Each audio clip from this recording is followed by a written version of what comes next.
Hello, and welcome to the Yearbooking Report podcast, an independent resource for yearbook advisors and staffs across America and beyond. I'm Scott Geezy, and we appreciate you listening.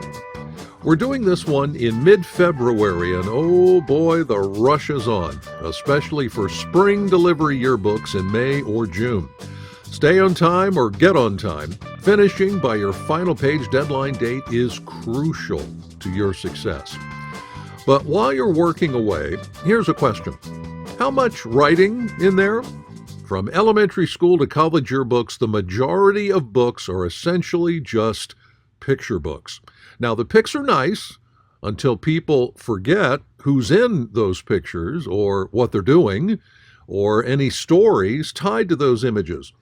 And all of those things will happen over the years. Remember, we make yearbooks for life. Writing is not just for books that get judged. They are for every yearbook. Words fill in the blanks that the pictures never tell us. So why do so many people, kids and adults, avoid yearbook writing? For this one, we asked for some help from our friends from the JEA, Journalism Education Association, and we linked up with Justin Daigle. He is the award-winning advisor at Brighton High School in Brighton, Colorado. He's also the vice president of JEA and was the National Yearbook Adviser of the Year for 2024. And he told us something amazing. His kids love to write. Yes, you heard that right. So we had to find out more, get the secret sauce, so to speak. So listen in here for some ideas, some tips, and opinions on this valuable part of yearbooking. To begin, let's meet Justin. All right, first off, Justin, thank you for taking the time to be our guest here on the Yearbooking Report. Appreciate your time today. Awesome. Thanks for having me. Now, folks, the main topic of this particular episode is one that Justin and I spent 25 years in the field as a rep. And so many times I tried. Come on, kids, write. Come on, I need you to write. And it was like banging my head against the wall too many times. But that's such an important element of a good yearbook effort. And when I reached out to somebody, they said, hey, you need to talk to Justin. I'm like, okay, here we go. So, Justin, you're the lucky winner. Congratulations. Woo! All right. Let's start from scratch, though, if we could. Yeah. Let's find out about you. All right. If you would tell us something about yourself, where you're from, how long have you been teaching, what have you been teaching, and so on. Give us something about you, please. All right. Well, hi, I'm Justin, and I live in Brighton, Colorado, where I teach at Brighton High School, and I've taught here my entire career. I've taught 22 years, which I'm calling this my Taylor Swift year. So if you know, I even have the shirt. I'm feeling 22. But so I've been teaching for 22 years, but have been advising 20 years. And it was kind of part of the gig when I applied for this job. The yearbook was going to open up pretty quick, and in the interview they joked, "Would you do the yearbook?" And I'm like, "If it'll give me the job." And that was one of the selling points for selecting me for the role, because I was applying for an English teacher, and I've taught English, right, for 22 years. AP Lang, I've taught it all, but currently I'm teaching AP Lang. So half my day is AP Lang and yearbook, and then the other half of the day I'm an instructional coach for the building. And currently I'm JEA vice president. Been very heavily involved in journalism in my state and nationally. So yeah. I wonder if someone's done a survey out there of yearbook advisors. How did you get this job? And I bet the majority is they interviewed for a job and then it was like, oh, by the way, you're also going to be yearbook advisor. That sounds like you. Yes, it was. But Okay. but I'm so grateful because I could not imagine teaching without yearbook in my schedule. Can't. So All right. it was a blessing. Yeah. All right, let's do a segue. Tell us about your particular yearbook program at your school. I mean, any way you want to describe it. I've heard your book is terrific. Tell us about your program. Like, how do kids get involved and how Mm. involved are they and so on. Tell us about your school. Yeah, so at Brighton, um, it is it's grown a lot over the last 20 years, which has been really cool. And all students can participate. There is a process for students to get into the yearbook. They apply with a application, and then we do a little have a meeting and discuss with them kind of our expectations and all the things. The students lead this charge, and then we select the students because we can get about 100 kids who sign up for yearbook, and but we can only select up to about 35 to 40 because that's how many I can fit in one room in my schedule. So we became a CTE program in 2019, and with that, it's a four levels. So I go yearbook one, two, three, four, and yearbook one is kind of that intro, but all four levels are in one room. By the time they're in yearbook three and four, they're typically the editors, and this is where they can go for a certification, Adobe certification, and they get some internship hours and things like that.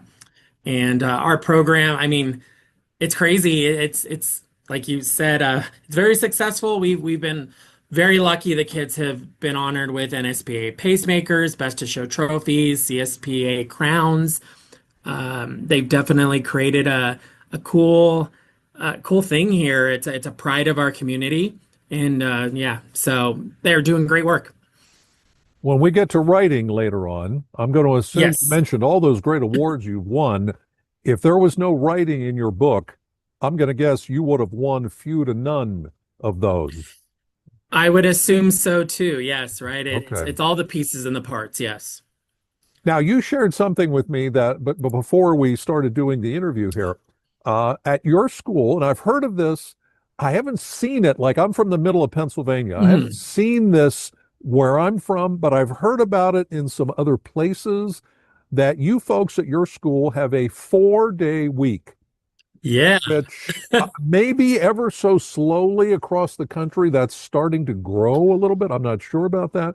But if you would, for folks, certainly teachers have heard of it. Give hmm us some background, if you would. Just kind of go on a tangent here a little bit. Like, why did your school, well, when did your school start doing that? Why did they start doing that? Yeah. And of course, you're still doing it. So I'm assuming Yeah. it must be hopefully going well. Give us Yes. some background on the 4-day school week. Where'd that come from? Yeah. So, like I've taught at Brighton for 22 years, and great community, very tight knit, small town and whatnot. When I started at Brighton High School, it's very hard in our community to have bonds and mills pass. And so our district gets very creative in ways that we still be able to do things with as much as we have, right? And so my first year, we were on a split schedule because of overcrowding, because we were the only high school in the town. And so ninth and 10th graders went half the day, so from like 7 a.m. till about 1:30. And then the 11th and 12th graders came in around like 11:30 and went to 4:30 or 5 or something. So there was a little meat in the middle, but really it was just so our hallways could, and classrooms weren't at, 50 kids. So we did that a couple years and then got a new high school. So over the years, it's just been hard to pass bonds and mills. So in 2018, we were able to pass a bond but not a mill. And so there was this talk of, well, we want to retain teachers, we need to pay teachers, and we also want new programs and resources. And so they did some research on 4-day school weeks. And so in 2019, we began the 4-day school week, and I will tell you, it was a game changer. So our day is 7:30 to 4:30, Tuesday through Friday. We have Mondays off. I only report one Monday a month for professional development, which is 4 hours. But our Mondays are our Mondays, so it's a 3-day weekend. I don't get the Sunday blues. Uh, and it has its challenges, right? I mean, kids going to school till 4:30. teachers teaching till 4:30. It's a long day. By Friday, you're exhausted. If you're an athlete, a coach, there's some late nights, drama, practice, whatever. Um, one way that I've benefited from the 4 day school week, Mondays can be work days. So instead of having work nights, we can have a work day, which is pretty open, once a month where kids can come in and get work done on the yearbook. So the people that, were afraid of it or didn't want to be part of it left right in 2019. But since then we've done it and it's been successful and we've been able to retain teachers. As a teacher, it's nice to have that extra day to doctor's appointments, get the stuff done that you need to get done. So I love it. It's been great. So, in other words, the school day is longer, Yes. but the school year is not somehow longer because you're only going 4 instead of 5? So yeah, so we go from the middle of August till the right beginning of June. Okay. That's, So still the same. I'd say that's pretty Um, close to like a standard school year, probably anywhere in the country. So, okay. yeah, the only thing is we don't get snow days. We're only allowed 3 snow days here in Colorado, where most districts plan anywhere from 6 to 8. So minutes are something we have to, be mindful of. But again, love it. Okay. And I'm assuming kids and parents love it. Everybody likes it there. Yeah, you just have to adapt to the challenges of, if you're an athlete or in a drum, in a club, there's some late nights there. Okay. Very interesting. Very interesting. Yeah. Yeah. Now, you mentioned earlier you are the vice president of JEA, Woo! Journalism Education Association, which means either you lost a bet or you really do you really do like this job. Two thoughts. First, what is the vice president of the United States? What does he do? Yeah, maybe not that much. Vice president of this, that, and the other thing. Yeah, not that much. What does the vice president of JEA do? What do you do? Yeah, so I didn't lose a bet, but I was heavily involved in our state organization here in Colorado, the Colorado Student Media Association, was president, vice president, past president, did all the things. And then I saw a need that I wanted to get involved at the national level and became the state director of Colorado in 2019, I believe. And then around 2022, 2023, I saw, that JEA was looking for, a vice president and board of directors and, had some nudging, some people who thought, Justin, this would be you do some good work there. And so their belief in me is really what pushed me into that realm. And I'm so grateful. I've been doing it for 3 years. And what does the vice president do? Well, I get to support the president, which is Val Kibler, who's amazing. We're a duo. But my role, I work specifically with the state directors and talking about membership and how can we support advisors across the country. So a lot of my work is targeted around that. All right, now, Justin, I've been a JEA member for years. Uh, I'm a CJE. Ooh, okay. Woo! Yay, yay for me.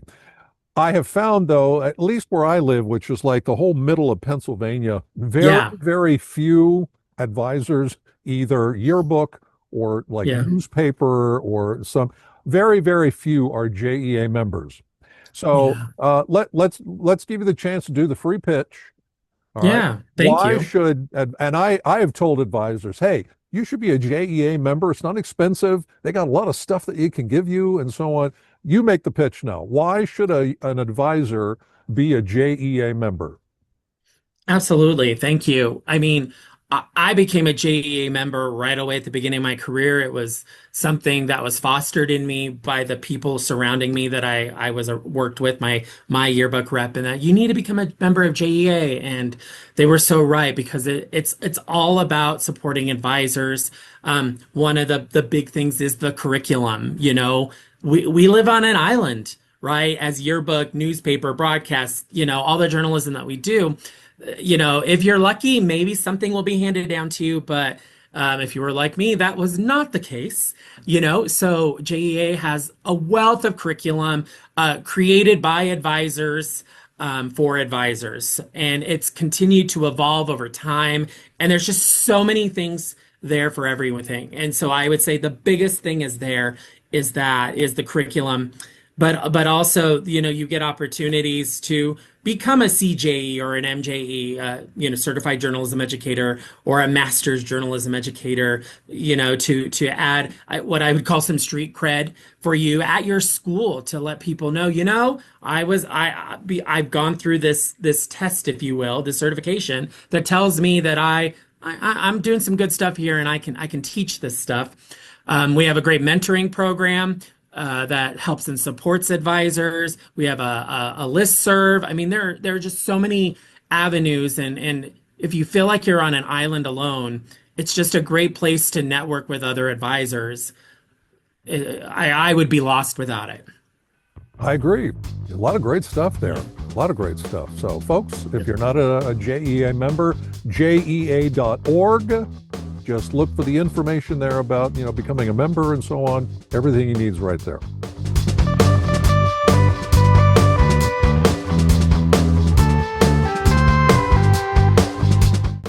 We'll return with more from top advisor Justin Daigle from Colorado in just a moment. We'll start to dig into the types of yearbook writing, why it's all about the stories, and why do most students just hate writing. Some great advice coming your way in just a moment. So here's a simple thought. Now, it depends on when you're listening here. You think it's already too late to start writing. Actually, it's never too late to start, even if it's just a few photo captions on one page or spread. The key is just to get started. Do something. The absolute simplest writing in any yearbook is just to name the people in the photos. Now, I know for many years I've heard from kids in schools that they'll always remember their classmates. Yeah, as someone who's been out of high school for 40 plus years, I can attest that is absolutely not true. Adults, so can you, right?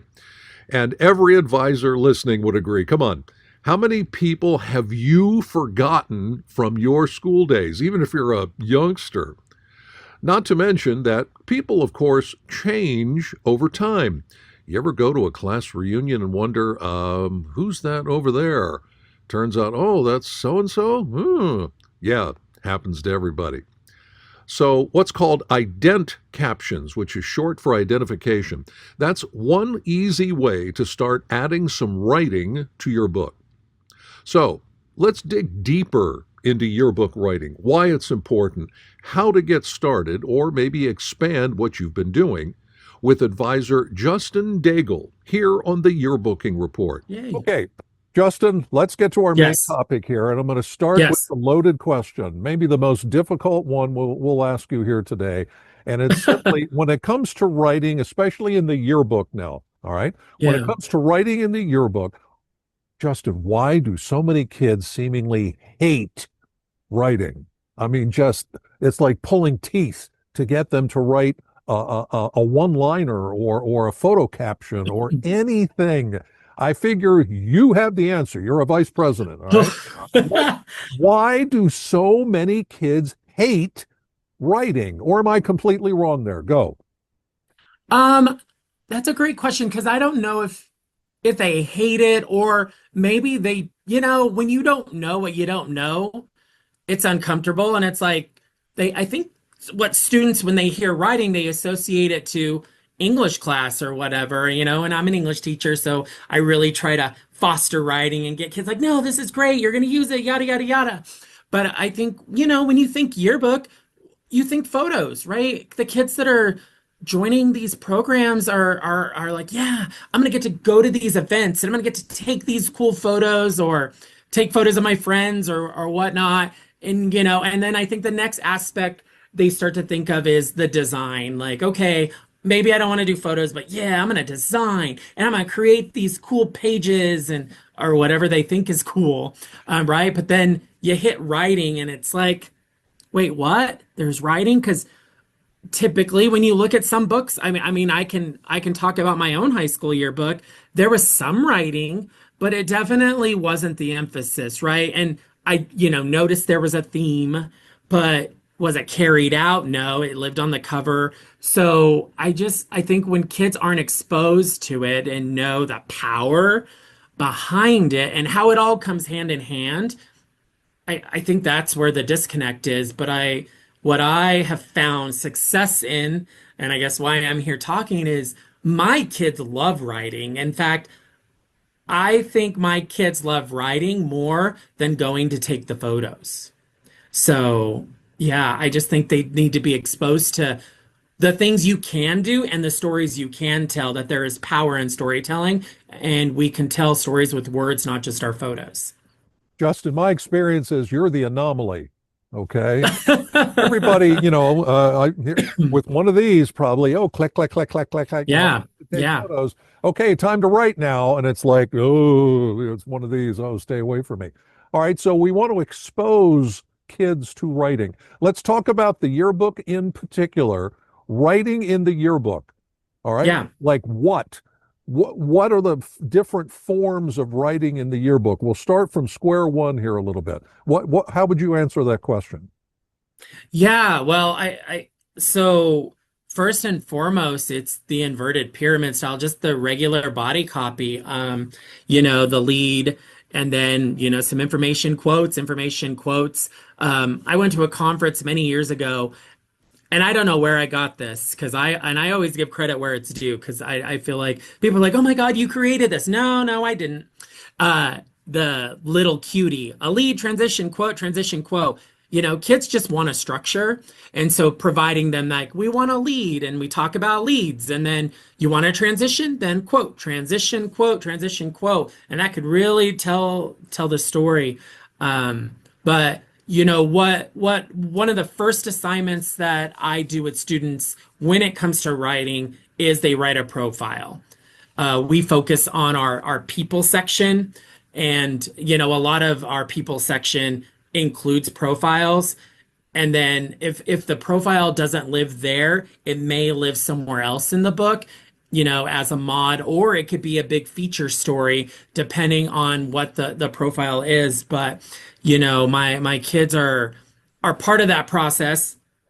And I can only talk about right now. I'm trying to think, like, how did it all just start? It's great storytelling. And I think people are like, wait, you can tell a story about a kid who has cancer?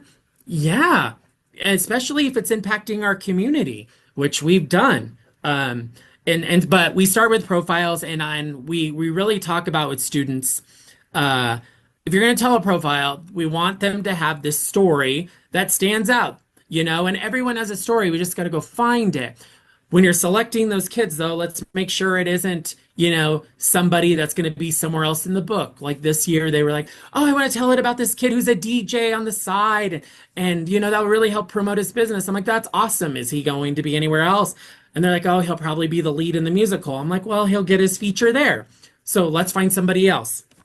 But just starting with the basic profile, or just basic body copywriting, and then as kids start to go through the process of writing these stories, then they have the option to then decide, well, okay, maybe this isn't going to be a body copy. Maybe it needs to be a Q&A, or some type of other mode of coverage that they want to tell. It could be a pro con list, or a top 10 list, or something like that still has some writing, but that's kind of where we go. One of the first big, even before the profile assignment, one of the first big things we do with my staff, and I can talk about this year, is so at yearbook camp, the editors in that, they participated in a lip sync battle and they won, and we got video and pictures of that. And so we, these editors who went to camp led this lesson, and they're like, okay, you're going to tell our story. It's a practice, and we're going to practice interviewing. So we're going to show you this video. We're going to show you some pictures, and then we want you to interview us to tell this story. And so then, that's how they practice interviewing, and then we practice writing the story. And then it's like, how cool is that? Like, you think yearbook camp? We don't need to cover them working on the yearbook. Let's cover them preparing and competing and winning a lip sync battle. That's a story that people may not know and we want to tell. So, that's one way to kind of, I've had, it's about ownership of kids. Kids need to be part of the process. And I think when kids are helping to teach those stories, it's a domino effect. Justin, I tell you, so many times over my years in the field, when I would have a chance to meet with a staff, like for the beginning, like a beginning of the year or something like that, I would hold up a copy of like their prior year's book. Yeah. And we would talk about last year's book. And then I would say something like, okay, guys, tell me what am I holding in my hand? And usually some smart aleck in the front row, well, it's a yearbook. Okay, I got that. What other kind of book is it? Justin, almost never did a student say, oh, that's a storybook. I never heard that one, a handful of times over too many years. And I guess, Justin, how do we get the message across, especially to advisors? Yes, you're making a storybook that needs to be full of stories about the school year. The story part just seems to go away, never shows up. Why is it important to let people know that's a storybook you're making? That's the angle you need to take. Yeah, great question. A tough question. If you can get samples of some really strong journalistically sound yearbooks, that helps. I'm able to, get those and share with people, and we get to see that. But I think it's about storytelling yourself, right? And telling kids, like, I get it. You're 14, 15, 16, 17. But when you're, my age, and let me bring in my yearbook, tell a story. Like, my best friend from high school passed away in 2020. And what I have is our yearbook, and we won a superlative together, which I know is silly, but most dependable. And there's our picture, and there's a story, and people go back to that book from time to time to reminisce about their life. And so it's your job to tell their story, and not just the photos, because we could see a photo, but if you don't have a caption with that photo, I'm going to forget who that person is. And I'm going to run into them at the grocery store. And this happens. I ran into someone and they knew me. I couldn't remember them. And then I wanted to go to my yearbook. And then they were in a photo, but there was no caption with it. So I was like, darn it, what was their name? And then I'm searching through the mugs, and I found them. But, that we go back to our yearbooks for those pieces. But, now that I've done this long enough, now I have kids on staff who can talk about a story. A couple years ago, I had a student who was asked by a student at our school to take pictures at her 18th birthday party, and it was a Filipino birthday. And so they were going to be doing all these really cool things there. And so the student was asked, like, that's great, I'll take photos for you. Can we include it in the yearbook? And can I tell this story?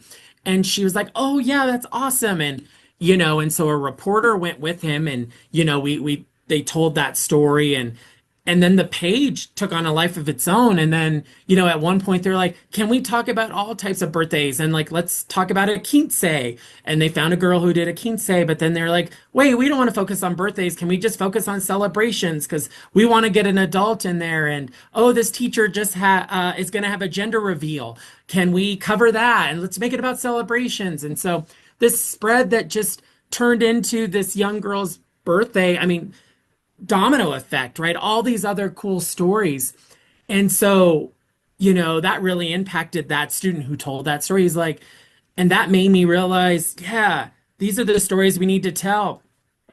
I had a student who, she had a heart transplant, and the kids told her story, but they didn't tell it in a traditional format. They did a Q&A, but they interviewed her older sister, her mom and dad, and really told the story through a timeline. The young girl joined the yearbook staff and was my editor-in-chief a few years later. So And why did we tell these stories? Well, these stories people remember, like, oh, I heard about the, Catherine and her birthday party and got to see it on Instagram, but now I get to read the story. Or about Ellie. Yeah, she had a heart transplant that really impacted our community. Oh, now I'm gonna read about really how it impacted her and her sister and her mom and her brother. I'm sorry, her father.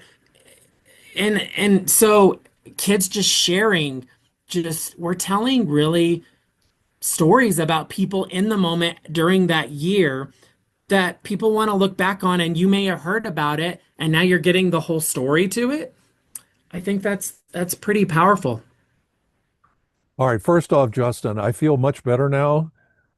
Years ago, I was at a wedding and a woman Yeah, walks up to me, Scott, how are you? And I'm standing there like, I find out it was someone I went to high school with. I was so embarrassed. Like, oh my right. goodness, that's crazy. Now, you kind of touched on this earlier. Apparently, you and your group, you sort of, I don't know, keep track of everybody. You mentioned there was this kid, okay, we sort of already have something about him. Yeah, we don't need to do a second thing.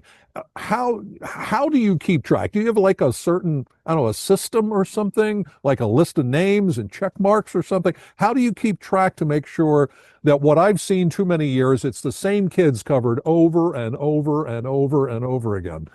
How do you have a system? How do you avoid that so you cover as many people as possible? Absolutely. Now, and I will not lie and just say we're perfect, right? I don't know if anyone is, but every year we strive to get as many people in the book because that's so important. Because as we know, people won't buy books anymore, right? They need a reason to buy the yearbook. It wasn't just because I went to school and I want to remember this. But I really put the ownership on the students, and I know that takes time, and as the advisor I can take a back seat. Learned that a long time ago of what kind of systems do we need to put in place, and it changes from time to time, but all story ideas run through the editors, and they'll approve it, and we talk about what are we looking for. We want more people in this book. Okay, well, how are we going to do that? And so really being thoughtful when you're hearing about those story ideas, and then asking the questions about, is that kid going to be involved in something? Are they our quarterback? Are they going to be the lead? Or we got to do some predicting here because we want to try to show as many students as we can. And so they it's approval from then, and from the beginning. We also try to, and it may not just be a profile, any type of writing. We try to include some type of theme-based mod, an all coverage device, where it's a simple question that's very theme-based, and then you can get lots of answers to it. We keep a list of students from, I get it from our registrar, and we cross it off. And I know we can cross it off on the computer, but I'm still let's print out the paper and have that, and like let's cross them off with a highlighter, because I think there's power in getting that list and passing it around the room. Just go choose some random people that haven't been chosen already to go, because everyone should be able to ask, like, what's their favorite thing to eat for lunch. Right. And so that it's students are keeping track of that, and quality control of like really looking at spreads, and from page to page, like, oh, we've already covered that person 2 or 3 times. They're on the let's not cover list unless we have to, right? Like they win prom queen or something, and we're gonna have another photo of them because they're prom queen. But whatever system you can do, but those are kind of some things that we do, is crossing people off a list, and the kids are really quality control on their part because they know the kids more than I do. Okay. Yeah, I'm old school too. Put something up on the wall that everybody can see, Yeah. and that's a fantastic graphic. Everybody sees it. So that's great. Mm-hmm.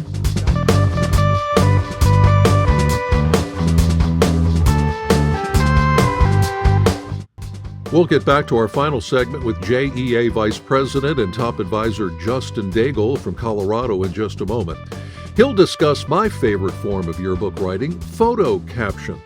That and a whole lot more coming up. Ever heard the old line, nobody reads writing in the yearbook?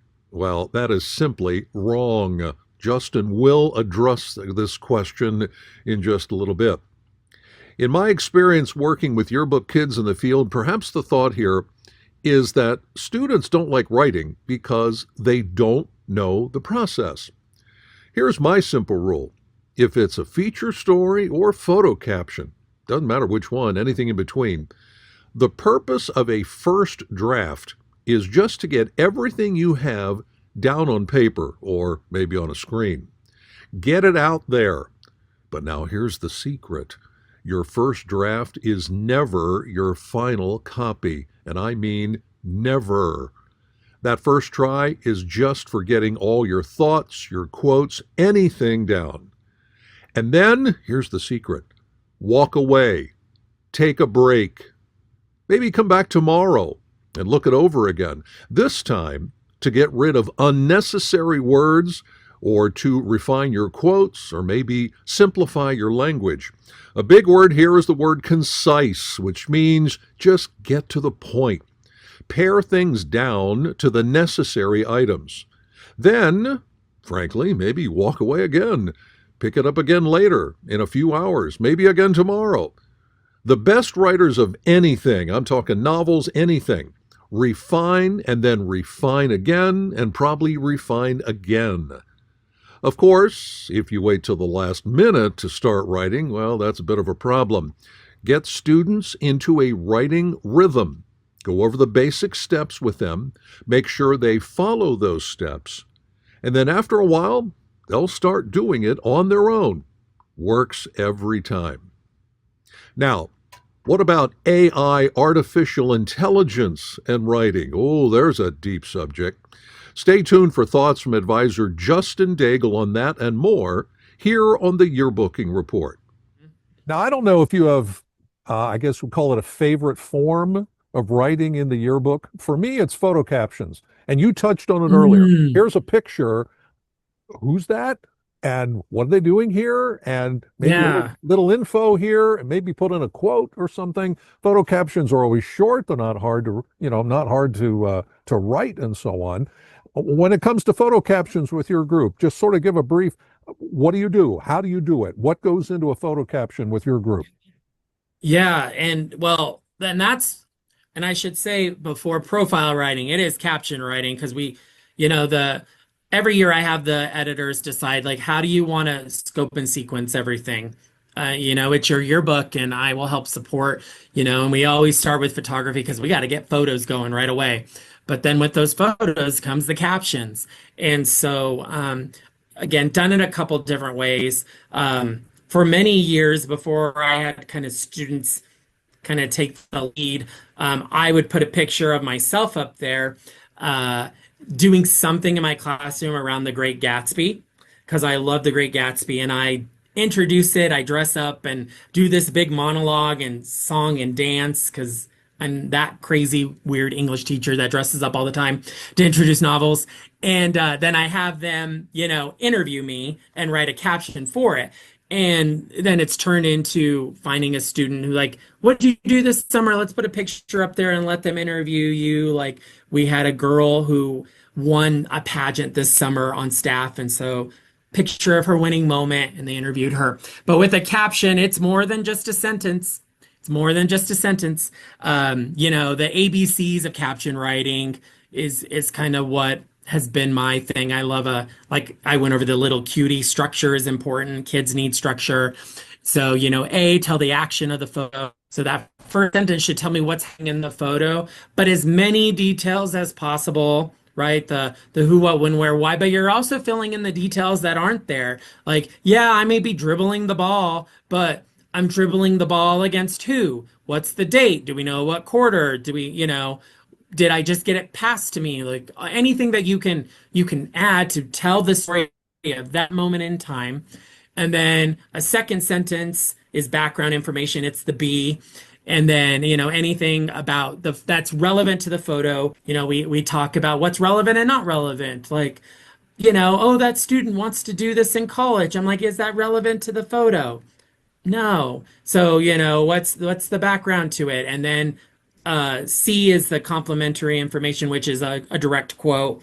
And so our captions, when the kids are designing, they know we like a good caption. So our captions could be anywhere from, gosh, 3 to 6 sentences, depending on that quote, with a caption kicker, to just kind of add some thematic element to it. But yeah, that's how we tell our first story is caption writing because what do people look at first? The photos. And what do they read first? The captions. Yeah, they're connected. All right. And you could have a Yes. bunch of those across a spread and tell the story of, I don't know, the football team or something by just pictures and captions and all that. I love it. That's my personal favorite.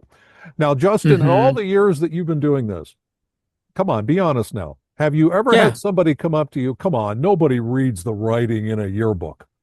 Boy, over Oh, the years, for I heard sure. that from students. Hmm. Hey, occasionally I'd Absolutely. hear it from an adult, and I'm thinking, oh man, no, no, no, no. Have you ever heard that? And if you did, like, what was your response? Absolutely. Yes, yes, yes.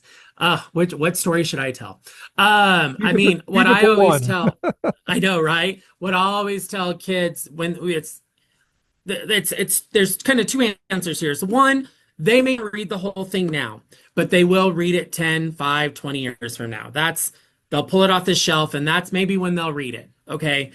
Which again, it's a history book for our school. But I will tell you, not everyone may read that page, but that band page, those band kids will read it. And you know what? Those band kids come up to me and said, this quote here, I don't believe I said that. I think I was misquoted. And then we have to go and check our records because we keep a big file system of, let's go listen to the transcript. Let's hear and as you listen to it, you're like, actually, you did say that. Uh, right. But I tell them all the time, like the golf team, they will read that page because they are part of golf and they love that. And so you better tell the best darn story for that golf team. We have to commit to whatever page you get, you better tell the best story because those kids are going to read that page. And and so, I know people are reading it when I either get a compliment or I get someone emailing us about, I don't know if I said that or whatnot. And a lot of the past few years has been nothing but compliments. But I tell the band story. I remember these group of kids coming up to me and being like, ooh, no, we were misquoted. And I was like, oh, they read it. It may just be the band people, but someone's reading it. But Yeah. at some point, everyone will. Yearbookers are journalists. We do interviews, and yes, we should keep that Yes. stuff, either notes or Hmm. things and so on. Because, yeah, Yes. occasionally you'll get what you said. Somebody will come back, wait a minute. Well, no, here it is. We found it. So you did it. So there we go. Right. All right. Yeah, and own it when we didn't. As a bit of a wrap up, all right, as we get to the end here, all right, a favorite question I'm asking just about everybody that I talk to for this feature. All right. We got AI, artificial intelligence, the Yeah. 500-pound gorilla. Next year, Yeah. it'll be the 700-pound gorilla. Then it'll be Yeah. the 900-pound gorilla. Yeah. Do you do anything at all with your program with AI? And maybe when it comes to writing, because people are like, oh, I'm not a good writer, but I get an AI to write it for me. And so that for some folks, that's great. Some folks are like, no, no, no, no, no. When it comes to AI, all right, right now, or maybe looking to the future, how do you plan to handle that? What do you think? Yeah. So, whew, it's everywhere, right? I mean, dealing with my English classroom, but talking yearbook here. Um, I want to say, 2 years ago, we added to our editorial policy, our staff manual. I really encourage people to, if you don't have that, to do that. And another reason to join JEA, there's definitely some models there, but we added an AI policy because it was something that kids were asking about and we had a great discussion about when should they be able to use it and when shouldn't they, and let's put it in writing and say this is how we're going to use AI in our room. And the kids, where we're at now is they'll use it to help brainstorm some questions or just really for a brainstorming tool. Maybe they want to brainstorm a headline. They don't really use it for that. It was more just brainstorming questions. But other than that, like they do not use AI to do anything with photographs, to write stories, anything like that. It is strictly a tool to help brainstorm. But beyond that, my students were like, no, if you need help writing something, there are 35 people on this staff. Come ask somebody to help you. And we'll help you through the process. We'll help you with the interview. We'll help you break down the interview. So I know it's a bigger animal, but I would encourage advisors to have those discussions with their staff, especially with their editors, and create a policy. Have something in place that you can agree upon because it's not going away, and it does have its perks, right? I think but it has its dangers. I worry about AI. I worry about how it does take away some critical thinking, but it hasn't. I think I always have to create metaphors for myself, and I tell kids like, when I was young, never thought I'd say that kind of stuff, but growing up, I knew everybody's phone number. I could call my grandma, I could call my uncles, my aunts, my friends, everyone. You just dialed it up on that phone. But now, if you asked me what numbers I know my mom's and I know myself. I know nobody else's because my cell phone remembers it for me. And so we got to keep in mind, even with AI, there are dangers to it, but there are also some positives. So work with your staff, and it's such a cool process.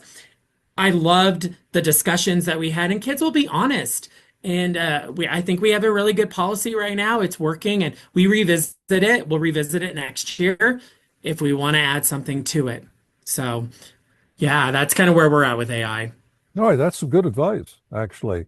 And now I'm thinking about phone numbers, and you're right. Yeah, I got him in the gadget here. I'm like, Yeah, okay, that's not, folks, that's not good. All right. All right, right. Justin, final question. Now, you and I are talking Mm, here in late January, roughly speaking, yeah. halfway through the school year, roughly. Okay. Ooh. Uh, you're the vice president of JEA. We have advisors checking out Mm, this feature. What's some advice? All right, I'm seeing some stuff like on Facebook pages and so on. Yearbook advisors again struggling with this and this and this and kids and so on, stress and all the stuff that teachers still are dealing with in this day and age. From your perspective, either as an advisor or vice president of yeah. JEA, what's some advice for advisors to help them do better, get through it, and so on? If you had a room full of folks, what would you tell them? Oh, wow. So many things, but it's a hard job. It's a great job. It's a hard job. And give yourself grace. Nobody's perfect. And I don't care what program, what advisor across the country, I has won this award or that award. No program is perfect. Everyone has their things. So if you think you're alone, you're not. We're all dealing with things. And so give yourself some grace to know that you're not alone and no staff is perfect. And it comes down to always self-reflecting, that, okay, if this is an issue, how can I fix it? How can I give ownership to my students in some way that, guys, you signed up for this. How, you're not doing your part. How can you do this? Seek out advice, looking at the Facebook groups, joining different organizations, whether it's JEA or NSPA, CSPA, your state organization. I think, it, in a world of negativity, especially right now, it's just finding, the positive things in the things that we do. And it's so cheesy to go back to your why, but I just, even on those bad days, I remember the kids that I have met through this process. I have one student now who's teaching with me. She's our broadcast teacher, and she was editor of the yearbook, and the weddings and the babies I've met of past students. Like those are the cool things of this job. Like we get to get to see students in a whole new realm and get close to them in a way that maybe you don't in your other classes. And so grace is so important, and again, self-reflection and just trying to find ways to improve the things that you're doing. And it will all work out. The yearbook will get done. I always got to tell myself that the yearbook will get done. Even on those bad years, it will get done. And be okay with what it looks like, and don't compare yourself to other programs, other advisors. We got to do this for awards, because the awards, I feel like, are the icing on the cake, and that those are judges, and you may get one, you may not, but man, when those kids open that yearbook and you walk in your hallways and you can see kids reading those books and laughing and signing and all those things, like, that's why we do it. That's the cool part. Take in those days, remember those days. Justin, I love that answer. That's great. Yes, the day the book's handed out and people are so excited to look at it, that's right there. That's worth it right there. Yeah. Justin, I really appreciate your time today. Some great advice about writing and some other things. Again, folks, the JEA website, jea.org, great stuff there. And then check out the membership link that they have there. It's something to think about. And there's a lot of great stuff there. It really, really is. Justin, thanks again for your time today. Appreciate it. Thank you for having me. Good luck, everybody.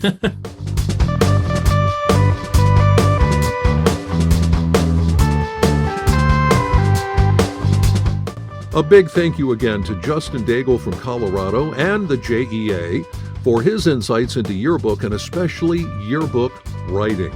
Now, from your yearbook publishing company or your representative, ask them for assistance with improving your writing. They should have some lessons or tutorials on writing basics, the forms of yearbook writing, examples of good writing from other books, and probably a lot more. The key, once again, is simply to just get started. Write something new this year. Then next year, make it a point to expand your writing options. Check with your company or your rep about upcoming yearbook camp or workshop opportunities where you can work more on writing with some live help from the instructors there. Thanks again for listening to the Yearbooking Report podcast. I'm Scott Geezy. We'll see you next time.